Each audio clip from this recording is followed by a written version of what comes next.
नमस्कार मेरे प्यारे साथियों, गुड मॉर्निंग मेरे प्यारे विद्यार्थियों, जय श्री कृष्णा।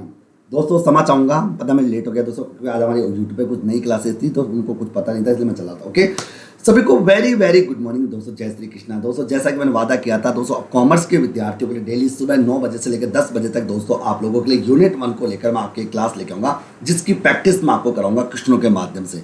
और इन क्वेश्चनों का पूरा पोस्टमार्टम मैं करता रहूंगा मेरे प्यारे साथियों। और जल्दी आप लोगों के साथ यूनिट नंबर 9 जो है लीगल एक्सपेक्ट की है, उसकी भी क्लास आप लोगों के सामने उपस्थित होने वाला हूँ। सभी लोगों को दोस्तों वेरी वेरी गुड मॉर्निंग मेरे प्यारे साथियों। Okay, Anand Kumar good morning, Kavita good morning, Lalita, Afreen, okay सभी को गुड मॉर्निंग, अस्सलाम वालेकुम। ओके, और सब सत श्री अकाल, कैसे हो मित्रों? आ रही है अभी तक दोस्तों 20 प्रश्नों को लेकर मैं पोस्टमार्टम वॉइस अटक रही है सर। वॉइस बिल्कुल ठीक है दोस्तों, वॉइस में कोई प्रॉब्लम नहीं, बाकी सही आ रही है दोस्तों, वॉइस अपनी ठीक है दोस्तों। ओके यस, मेरी आवाज़ और मैं आपको प्रॉपर तरीके से दिखाई दे रहा हूँ मेरे प्यारे साथियों। चलिए मैं तो अभी तक अपन 20 प्रश्नों को लेकर चर्चा कर चुके थे सर, क्लियर है डी, अब क्लियर है दी। एक बार रिफ्रेश कर लिया करो दोस्तों। ओके, रिफ्रेश कर लिया करो। ओके, आगे यहाँ तक अपने प्रश्न हो चुके थे, क्या बात है, क्या लाजवाब प्रश्न दोस्तों आपके सामने आया दोस्तों। अब देखो ऐसे प्रश्न एग्जाम में बनते रहते हैं। ओके, इस तरह के प्रश्न आप लोगों के माइंड में आते रहते हैं। ओके, आगे आगे एक मिनट जाए दोस्तों। ओके, एक मिनट आ जाइए दोस्तों। ओके,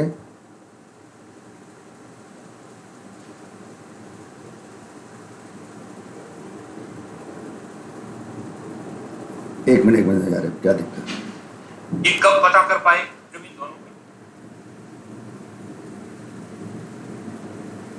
एक मिनट आया सर, एक सेकंड आया, एक सेकंड, एक मिनट।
चलिए मैं तो very good morning Deepika. Okay, अच्छा दीपिका बोलेगा, प्रतिभा मेरे को नहीं बोल रहे को।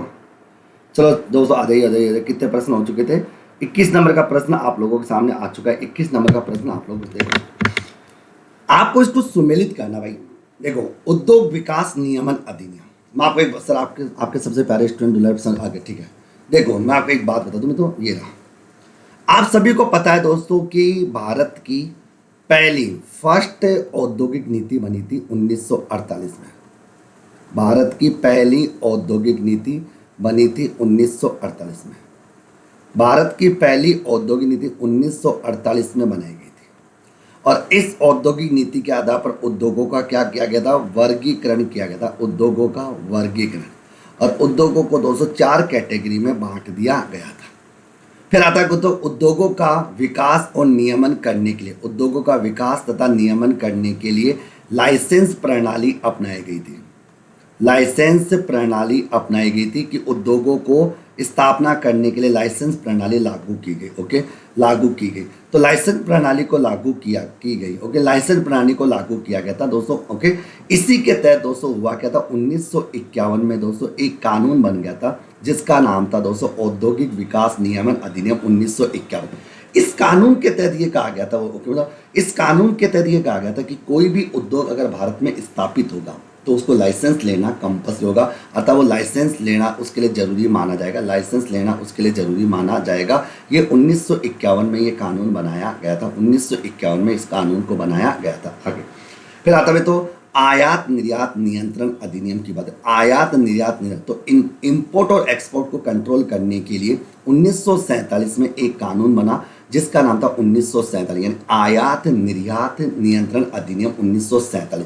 और एक बात तो सुना, मैं यहाँ पर लिखता हूँ, आयात तथा निर्यातकों को, यानी आयातकों तथा निर्यातकों की जब बात आती है, किसकी बात आती है, मतलब आयातकों तथा निर्यातकों की जब बात आती है, आयातकों तथा निर्यातकों को लेकर अगर मैं बात करूँ, आयातकों तथा निर्यातकों को वित्त उपलब्ध कराने हेतु, आयातकों तथा निर्यातकों को वित्त उपलब्ध कराने हेतु, क्या उपलब्ध कराना, वित्त उपलब्ध करवाने हेतु, वित्त उपलब्ध करवाने हेतु हुआ क्या दोस्तों, सबसे पहले 1 जुलाई 1964 में, 1 जुलाई 1964 में आईडीबीआई बैंक की स्थापना की गई। और आईडीबीआई बैंक का एक डिपार्टमेंट था जिसका नाम था अंतर्राष्ट्रीय वित्त विभाग। आईडीबीआई बैंक का एक डिपार्टमेंट था अंतर्राष्ट्रीय वित्त विभाग, उसके द्वारा आयातकों तथा निर्यातकों को ऋण दिया जाता था। बाद में दोस्तों क्या हुआ, इसके लिए दोस्तों 1 जनवरी 1982 में दोस्तों एग्जिम बैंक की स्थापना की गई, एग्जिम बैंक की स्थापना की गई, जिसे आयातकों तथा निर्यातकों को अलग से ऋण देने की बात की जाए और आयात और निर्यात को बढ़ावा दिया जा सके आगे, ठीक है ना। ये बात आप लोगों के माइंड में सेट होनी चाहिए, तो कि ये बात आप लोगों के माइंड में सेट होनी चाहिए दोस्तों, कि यहाँ तक की बात आप लोगों को समझ।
आगे सॉरी, देखो, तो आयातकों तथा निर्यातकों को ऋण उपलब्ध कराने के लिए दोस्तों किसकी स्थापना की गई, एग्जिम बैंक की स्थापना की, किसकी, तो एग्जिम बैंक की स्थापना यहाँ पर की गई, यानी एग्जिम बैंक की स्थापना यहाँ पर की गई दोस्तों, एग्जिम बैंक की स्थापना यहाँ पर की गई। ओके, तो अपन कह सकते हैं कि आयातकों तथा निर्यातकों को ऋण उपलब्ध कराने के लिए 1947 में दोस्तों क्या हुआ, यानी एक कानून बना, आयात और निर्यात को कंट्रोल करने के लिए 1947 में एक कानून बना। फिर आता दोस्तों, मैंने कहा दोस्तों यहाँ पर विदेशी विनिमय प्रबंधन अधिनियम, विदेशी विनिमय प्रबंधन अधिनियम की बात करें तो ये था आपका फेमा, ये आपका फेमा है, फॉरेन एक्सचेंज मैनेजमेंट एक्ट। ये बना था दोस्तों 1999, और ये किसको परिवर्तित करके बनाया गया था, ये फेरा को परिवर्तित करके बनाया गया था, यानी फेरा 1973 था, फेरा 1973 था, उसको कन्वर्ट करके ये कानून बनाया गया था, फेरा 1973 था, उसको कन्वर्ट करके ये कानून बनाया गया था दोस्तों, जिसका नाम था 1999 कानून। ओके, और कारखाना अधिनियम की जब बात करते हैं, कारखाना अधिनियम को लेकर भी जब बात अगर करते हैं तो इसके लिए दोस्तों फैक्ट्री एक्ट बना था दोस्तों 1948 में, फैक्ट्री एक्ट बना था दोस्तों 1948 में। 1948 में कारखाना अधिनियम यहाँ पर बनाया गया था, कारखाना अधिनियम 1948 यहाँ पर बनाया गया था, अर्थात कारखाना अधिनियम 1900 बनाया गया था। ओके, आगे तो इस प्रकार से अपन कह सकते हैं यहाँ पर तीसरा ऑप्शन आपका बिल्कुल करेक्ट यहाँ पर हो जाएगा। क्लियर, आगे निम्नलिखित में से कौन सा कथन सत्य है, आपको सत्य कथन की पहचान करनी है दोस्तों कि इनमें से सत्य कथन कौन सा। सर बी क्यों होगा भाई, क्यों होगा बी क्यों होगा, अच्छा नहीं बी क्यों होगा भाई, देखो पहले का 3 हो जाएगा, ओके, उसका आपका 1 हो जाएगा, इसका 4 हो जाएगा, इसका 2 हो जाएगा, बी क्यों होगा भाई दीपिका, आंसर सी होगा ना, बी क्यों होगा, नींदों में हो क्या?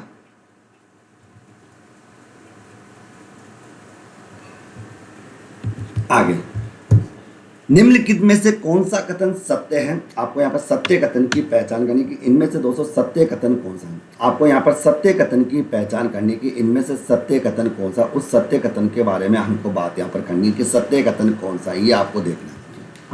उपभोक्ता संरक्षण अधिनियम, दोस्तों आप सभी जानते हो कि उपभोक्ता संरक्षण अधिनियम पहले कौन सा था? 1986 था।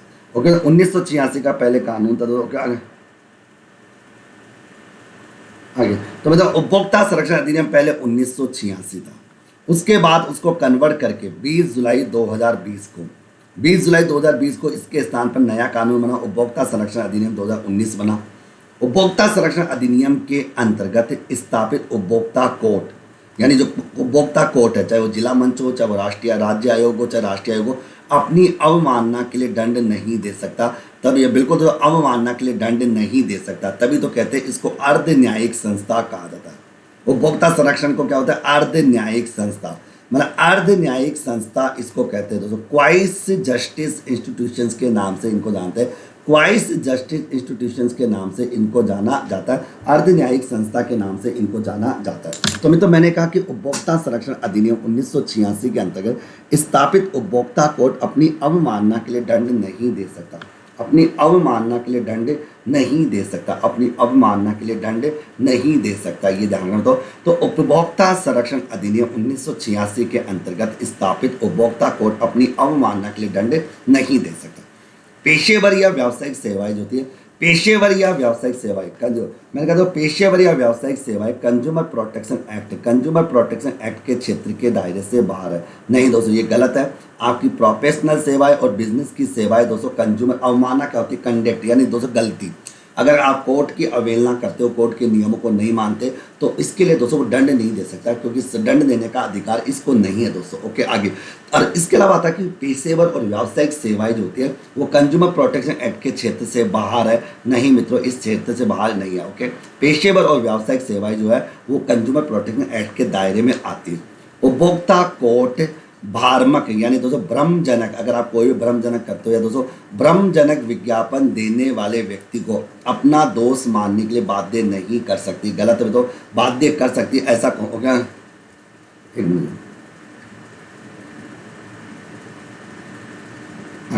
तो अपन कह सकते हो उपभोक्ता कोर्ट भ्रमजनक विज्ञापन देने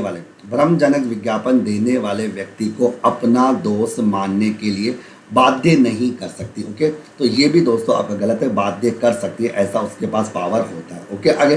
तो इसका मतलब दोस्तों ए आंसर आपका यहाँ पर करेक्ट हो जाता है। ओके, ये आपका सत्य। आगे, प्रतिस्पर्धा अधिनियम 2002 क्या क्या नियंत्रित करता है? प्रतिस्पर्धा अधिनियम 2002 दोस्तों क्या क्या कंट्रोल करता है? तो मैंने क्या कहा कि प्रतिस्पर्धा अधिनियम 2002 जो है वो क्या क्या कंट्रोल करता है, किस किस को नियंत्रित करने का कार्य करता है। तो प्रतिस्पर्धा अधिनियम 2002 जो है तो वो क्या क्या नियंत्रित करता है, किस किस को कंट्रोल करता है, उसके बारे में बात करा कि प्रतिस्पर्धा अधिनियम 2002 जो है वो क्या क्या कंट्रोल करता है। प्रतिस्पर्धा अधिनियम 2000 जो है वो किन किन को कंट्रोल करता है? तो पहला, प्रतिस्पर्धा विरोधक अनुबंधों को, बिल्कुल तो प्रतिस्पर्धा अधिनियम 2002। अच्छा, तो आपको ये तो पता ही है कि पहले एक कानून था, उस कानून का नाम था monopoly restricted trade practice act 1969, MRTP act था 1969। पहले एमआरटीपी एक्ट 1969 हुआ करता था, एमआरटीपी एक्ट 1969 हुआ करता था। इस कानून को उदारीकरण नीति के तहत समाप्त करके उदारीकरण नीति उदारीकरण नीति के अंतर्गत दोस्तों क्या हुआ था कि उदारीकरण नीति के अंतर्गत इस कानून को खत्म कर दिया गया था, और इस कानून के स्थान पर दोस्तों क्या हुआ? प्रतिस्पर्धा अधिनियम 2002 बनाया गया। प्रतिस्पर्धा अधिनियम 2002 लागू किया गया और कंपटीशन करने की बात सरकार ने रखी। ओके, तो ये क्या क्या कंट्रोल करता है? एक तो ये प्रतिस्पर्धा विरोधक अनुबंध है। ओके, ये एक तो प्रतिस्पर्धा जो है तो आपका कम्पिटिटिव विरोधक अनुबंध के अंतर्गत आता है, और ये एक विलयन और समावेलन की बात करता है। तो ए और बी दोनों यहाँ पर करेक्ट आंसर हो जाएंगे। अगर ए और बी दोनों के दोनों यहाँ पर करेक्ट आंसर आपके सामने आ जाएंगे। तो मैंने कहा दोस्तों प्रतिस्पर्धा विरोधक अनुबंध, प्रतिस्पर्धा विरोधक अनुबंध हो जाएगा, विलयन और समावेलन जैसी बात रहेगी। ओके, इस प्रकार। और एमआरटीपी एक्ट 1969 है दोस्तों आपका, जिसको खत्म करके ये कानून बनाया गया था दोस्तों उदारीकरण नीति के तहत अगर बात करें तो अपन। निम्न में से कौन सा कथन सत्य है? आपको सत्य कथन की पहचान यहाँ पर करनी है। इनमें से सत्य कथन कौन सा है?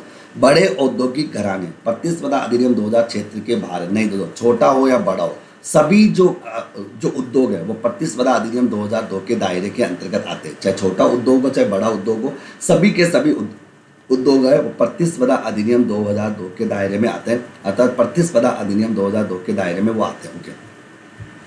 कंज्यूमर प्रोटेक्शन एक्ट उपभोक्ता संरक्षण अधिनियम, उपभोक्ता संरक्षण अधिनियम के अंतर्गत मामूली शिकायतों को रोकने का कोई प्रावधान नहीं। गलत बात है भाई। कंज्यूमर प्रोटेक्शन एक्ट में छोटी हो या 200 गलत हो। आगे ओके, यहाँ पर 200 अगर बात करूँ छोटी शिकायत हो या बड़ी शिकायत हो, इससे कोई लेना देना नहीं। तो ओके, इसका मतलब तो अगर देखो कंज्यूमर प्रोटेक्शन एक्ट में दोस्तों चाहे छोटी हो या बड़ी हो चाहे कैसी हो, हर प्रकार की शिकायतों को रोकने का प्रावधान किया गया।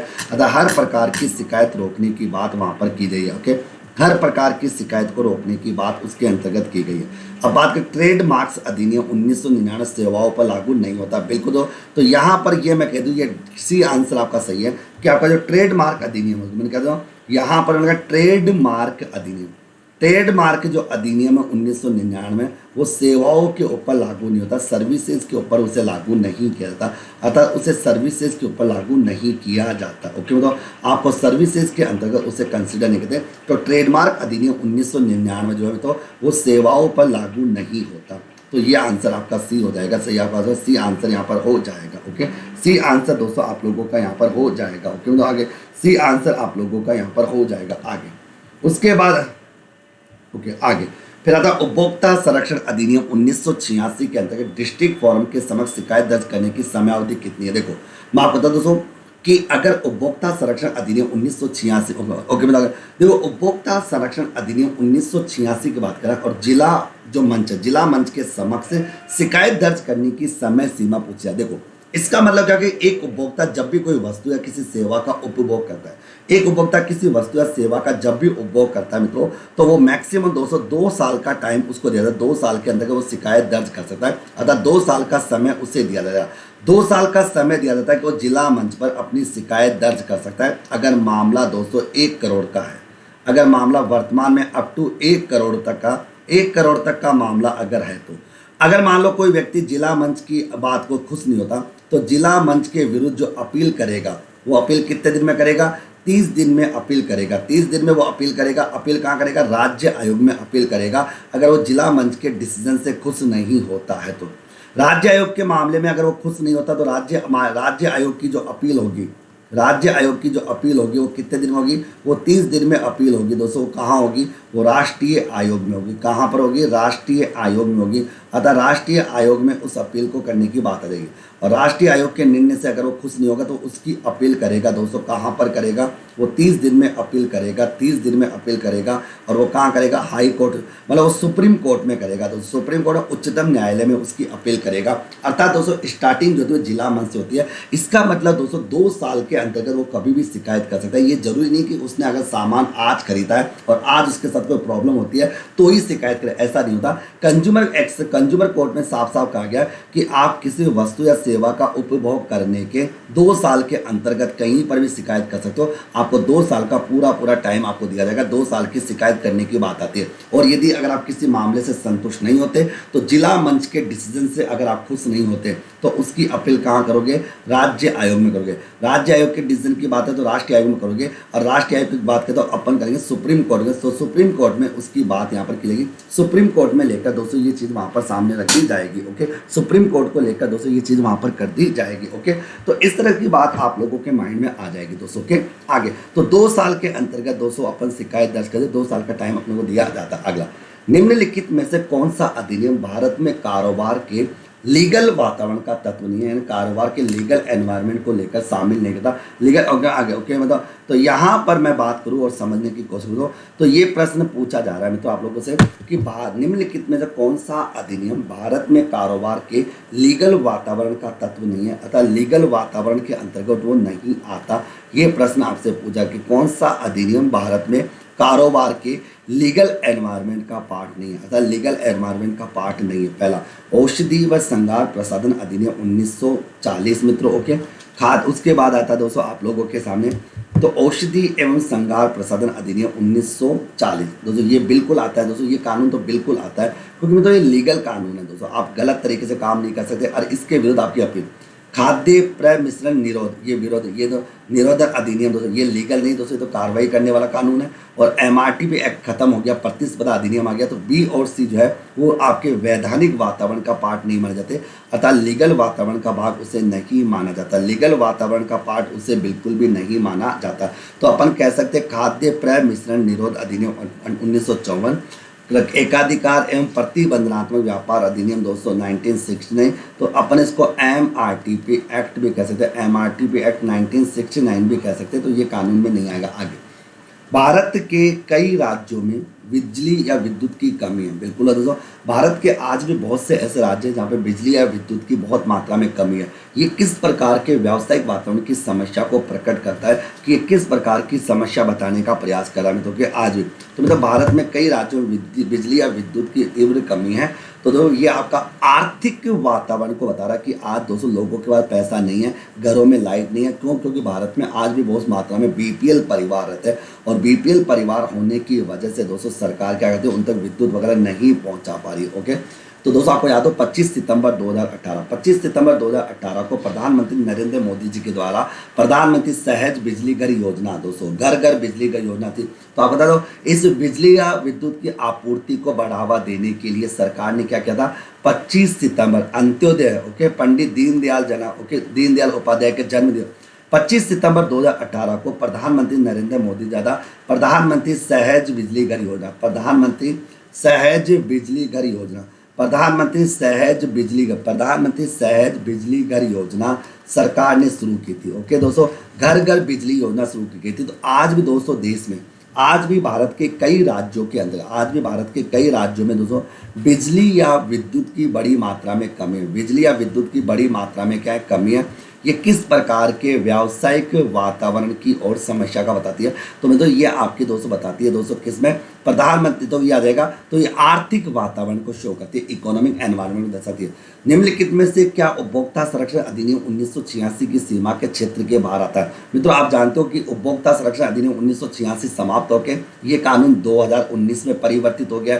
तो मैंने कहा कि उपभोक्ता संरक्षण अधिनियम 1986 जो है वो बदल चुका है। और दोस्तों उपभोक्ता संरक्षण अधिनियम 2019 जो 20 जुलाई 2020 से लागू किया गया था कि देखो निम्नलिखित में से क्या उपभोक्ता संरक्षण अधिनियम 1986 की या 2000 सीमा के बाहर आता है। तो कौन सा कानून बाहर आता है, ये आप बताओ कौन सा कानून बाहर आता है। तो मैंने कहा कि समाचार पत्र उद्योग व्यक्तिगत सेवाओं की अनुबंध के अंतर्गत दिया गया क्षेत्र में। तो आगे तो मित्रों आप जानते हो समाचार उद्योगों को दोस्तों उपभोक्ता संरक्षण के दायरे में अपन लेते हैं, बैंकिंग सेक्टर को भी अपन उपभोक्ता के दायरे में लेते हैं, लेकिन व्यक्तिगत रूप से दी गई सेवा या निःशुल्क रूप से दी गई सेवाओं के संदर्भ में ये कानून लागू नहीं होता। अर्थात दोस्तों व्यक्तिगत रूप से दी जाने वाली सेवाओं के ऊपर और दोस्तों निःशुल्क रूप से दी जाने वाली सेवाओं के ऊपर ये कानून लागू नहीं होता। अर्थात व्यक्तिगत रूप से या निःशुल्क रूप से दी जाने वाली सेवाओं के ऊपर ये कानून लागू नहीं होता। अरे भाई बैंकिंग सेक्टर पर तो लगता है दोस्तों, पागल हो क्या, बैंकिंग सेक्टर के ऊपर लगता है समाचार पत्र उद्योग। अगर मान लो समाचार पत्र उद्योग में कोई भ्रामक विज्ञापन आता है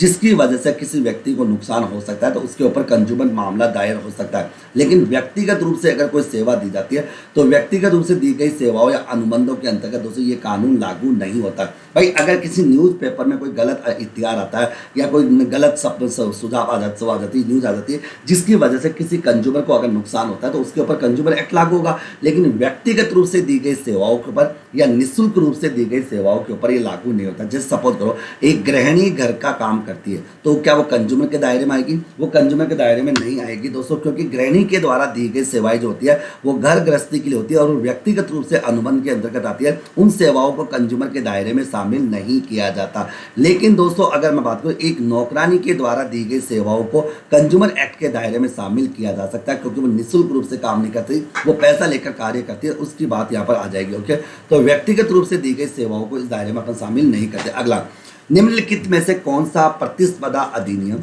या प्रतियोगिता अधिनियम 2002, मैं पहले बता चुका दोस्तों कि ये प्रतियोगिता अधिनियम 2002 जो है वो इस कानून के स्थान पर बना था। एमआरटीपी एक्ट 1969 था, तो एमआरटीपी एक्ट 1969 के स्थान पर दोस्तों प्रतिस्पर्धा अधिनियम 2002 बनाया गया था। ओके, तो प्रश्न मेरा यह है कि प्रतिस्पर्धा अधिनियम 2002 के द्वारा विनियमित नहीं होता। इस तरह किसको रेगुलेट नहीं किया जाता, ये कानून किससे रेगुलेट नहीं होता। देखो पहला, आप जानते हो प्रमुख परिस्थिति का दुरुपयोग, ये प्रतिस्पर्धा में आता है दोस्तों। ओके, प्रतियोगिता विरोधी बाधा ये आ जाएगा। लेकिन चिकित्सकीय असावधानी, अगर दोस्तों अगर मैं कह दूं मित्रों, अगर किसी डॉक्टर के द्वारा कोई असावधानी हो जाती है दोस्तों, तो उसको कंपटीशन एक्ट या प्रतियोगिता एक्ट के दायरे में शामिल नहीं किया जाता। ओके, क्योंकि वो प्रतिस्पर्धा का पार्ट नहीं माना जाता। ओके, अगर डॉक्टर की गलती की वजह से किसी को कोई नुकसान होता, कुछ होता है, तो वो कंपटीशन एक्ट 2002 के अंदर के दायरे में नहीं आता। ओके मित्रों, आगे उपभोक्ता संरक्षण अधिनियम 1986 के संबंध में क्या सही नहीं है,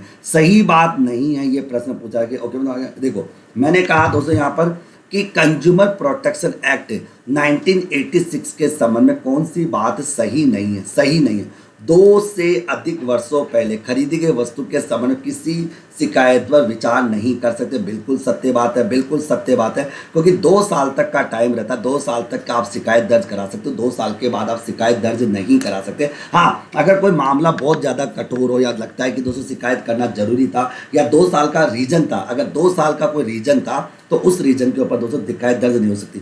तो 2 से अधिक वर्षों पहले अगर कोई वस्तु खरीदी है तो उसके संबंध में आप शिकायत दर्ज नहीं करा सकते जब तक कोई विशेष परिस्थिति घटित न हो। चिकित्सीय असावधानी के विरुद्ध शिकायत मृतक के कानूनी उत्तराधिकारी या प्रतिनिधि द्वारा दर्ज कराया जाए। बिल्कुल दो, क्योंकि चिकित्सक देखो, चिकित्सक हो गया, टीचर हो गया, ये दोस्तों आपको बता दूं ये प्रतिस्पर्धा अधिनियम 2002 के दायरे में नहीं आते, लेकिन ये सभी उपभोक्ता संरक्षण अधिनियम 1986 के दायरे में आते। 15 लाख सी के दावे से जुड़ी शिकायत राज्य आयोग के समक्ष की जानी चाहिए, ये बात बिल्कुल देखो 15 लाख तक की, 15 देखो ये गलत है दोस्तों। वैसे देखो ये कानून पुराना था, पहले क्या था 20 लाख तक के मामलों का निपटारा कौन करता था, जिला मंच करता था। ओके, तो ये पॉइंट गलत हो गया।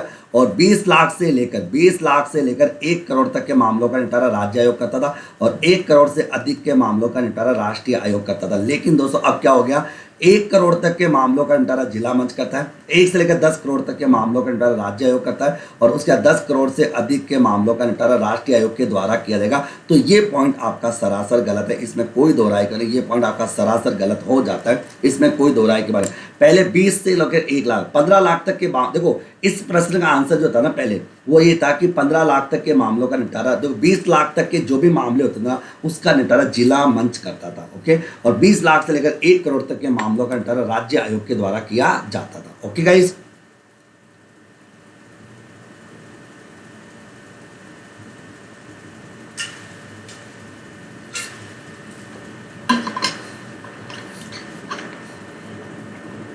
ओके चलो दोस्तों अभी के लिए विदा लेते हैं, मिलते हैं दोस्तों 15 मिनट के ब्रेक के बाद 10:15 बजे अपन ICT की क्लास में। ओके ठीक है दोस्तों, आज थोड़ा लेट स्टार्ट होता है क्योंकि दोस्तों आज नया सेशन चला हमारा, इसलिए जो कोई दिक्कत नहीं आगे।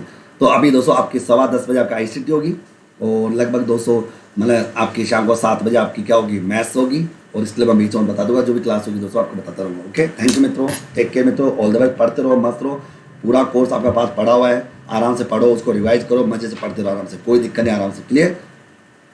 पूरे कोर्स आपके पास पढ़े हो अच्छे से, कोई दिक्कत नहीं, अच्छे से रिवाइज करते रहना।